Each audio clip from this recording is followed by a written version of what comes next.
Hello everyone, मैं doctor MS. Khan. आज हम बात करेंगे स्कॉलियोसिस के बारे में। जी हाँ, स्कॉलियोसिस क्या होता है और स्कॉलियोसिस में क्या प्रॉब्लम होती है और स्कॉलियोसिस के क्या सिम्टम्स हैं और स्कॉलियोसिस के क्या साइन है कि हम किस तरीके से जाने कि ये स्कॉलियोसिस है और ये क्यों हो जाता है।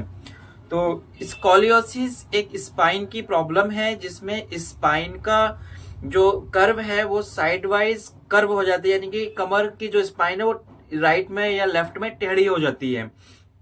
स्पाइन का टेढ़ापन, इसको हम स्कॉलियोसिस बोलते हैं और ये किसी भी उम्र में हो सकता है। ज्यादातर ये बच्चों को ज्यादा होता है स्कॉलियोसिस। और ये स्कॉलियोसिस हम शेप के आधार पर बात करें तो ये टू टाइप्स के होते हैं, एक सी शेप का, एक होता है एस टाइप का।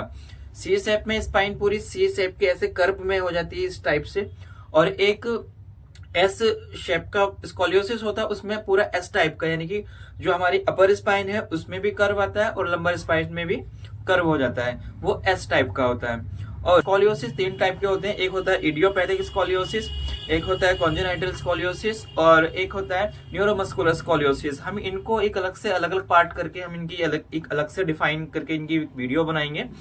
और एक हम अभी फिलहाल नॉर्मल स्कॉलियोसिस की बात करते हैं कि कई बार स्पाइन मसल्स टाइट होने की वजह से भी, बहुत ज्यादा मसल्स के अंदर स्पाज्म हो जाए, टाइट हो जाए, उसकी वजह से भी जो स्पाइन का कर्व है वो भी साइड में ऐसे तिरछा हो जाता है। लेकिन ये नॉर्मल है, कई बार इसको एक्सरसाइज करके हम इसको ठीक कर सकते हैं। इसके क्या साइन है?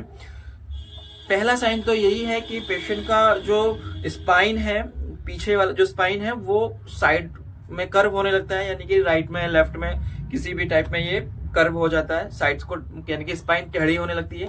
दूसरा, ये पेशेंट को क्या होता है कि हमारे जो शोल्डर हैं उनका बैलेंस अनबैलेंस हो जाता है। ये जैसे हमारे शोल्डर सीधे हैं तो एक बार कई बार देखा जाता है कि पेशेंट इस तरीके से, एक कंधा ऊपर एक कंधा नीचे, इस तरीके से पेशेंट को ये साइन होता है। कई बार पेशेंट झुककर भी चलता है और कई बार पेशेंट एकदम टेढ़ा होकर इस तरीके से, पूरा इस तरीके टेढ़ा होकर चलता है, उसको कई बार ऐसे झुक के चलता है पेशेंट। तो ये इसके साइन है।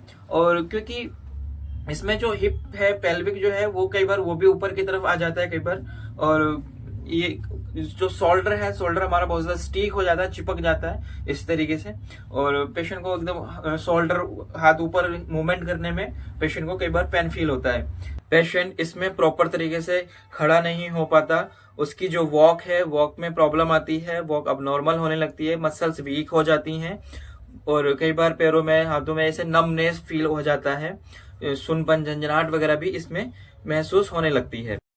स्कॉलियोसिस के क्या सिम्टम्स हैं? स्कॉलियोसिस में पेशेंट को बहुत ज्यादा पेन होता है और जैसे जैसे प्रॉब्लम बढ़ती जाती है पेशेंट को पेन और ज्यादा बढ़ने लगता है, और यहाँ तक कि पेशेंट को सांस लेने में भी कई बार पेन फील होने लगता है। पेशेंट कोई वजन उठाएगा तब उसको पेन फील होगा, करवट बदलेगा सोते टाइम तब उसको पेन फील होगा, और यहाँ तक कि छींक करते टाइम भी पेशेंट को पेन फील होता है। छींक स्नीजिंग करते टाइम और खांसी करते टाइम भी पेशेंट को पेन फील होता है। इसके ये सिम्टम्स हैं। और कई बार पेशेंट को मसल्स के अंदर वीकनेस स्टार्ट हो जाती है। स्कॉलियोसिस के नॉर्मल कॉज की बात करें तो ये है कि स्कॉलियोसिस कई बार स्पाइन में कोई प्रॉब्लम हो जाए, यानी कि स्पाइन की कोई सर्जरी हो जाए, उसकी वजह से भी ये स्कॉलियोसिस हो जाता है कई बार, या कोई इंजरी हो जाए, या फिर बस कोई ट्यूमर वगैरह हो जाए, ठीक है, उसकी वजह से भी ये प्रॉब्लम हो जाता है। ये स्कॉलियोसिस एक जेनेटिक प्रॉब्लम भी है।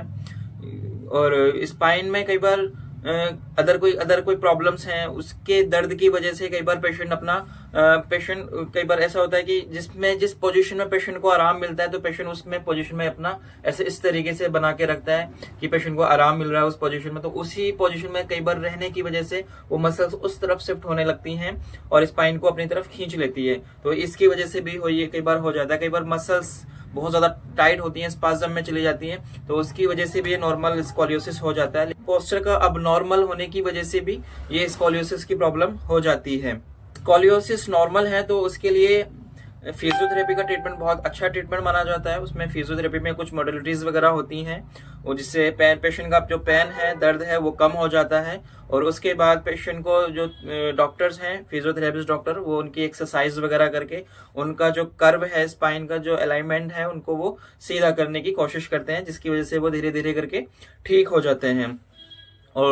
और इसके साथ एक अलग से स्पाइन के लिए एक ब्रेस आता है जिसको डॉक्टर उसको पहनाते हैं और उसका स्पाइन का जो कर्व है वो धीरे धीरे करके वापस शेप में आने लगता है। ये वीडियो बहुत लंबा होने की वजह से सारी बातें इसमें नहीं बता पाए, तो एक इनकी और अलग से वीडियो बनाएंगे जिसमें हम प्रॉपर तरीके धीरे धीरे करके सारी बातें आपके सामने डिफाइन करेंगे।